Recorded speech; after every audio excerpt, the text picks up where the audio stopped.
Hi, hello. இன்னைக்கு ஒரு morning routine தாங்க பார்க்க போறீங்க. காலையிலேயே வந்து பாவக்காய் குழம்பு மண் சட்டியில வச்சுட்டேன். ஏன்னா மண் சட்டியில இந்த மாரி புளிக்குழம்பு வச்சா அவ்வளோ ஒரு சூப்பரா இருக்கும். காலையில மாவு எதுவுமே இல்லாதனால, இப்போ வந்து என்னடா பிரேக்ஃபாஸ்ட் பண்றதுன்னு யோசிச்சுட்டு இருந்தபோது, கோதுமை மாவு தாங்க எடுத்திருக்கேன்.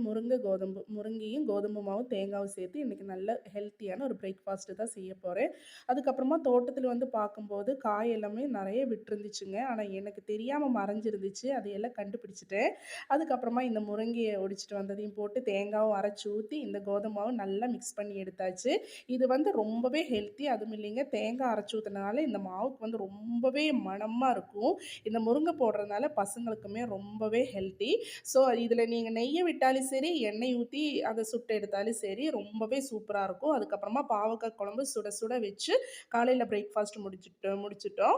உங்களுக்கு எல்லாம் என்ன பிரேக்ஃபாஸ்ட்ன்னு கமெண்ட் பண்ணுங்க. என்னோட வீடியோ உங்களுக்கு எல்லாருக்கும் பிடிச்சிருந்தா லைக் பண்ணி, ஷேர் பண்ணி, சப்ஸ்கிரைப் பண்ணி சப்போர்ட் பண்ணுங்க. பாய். Next video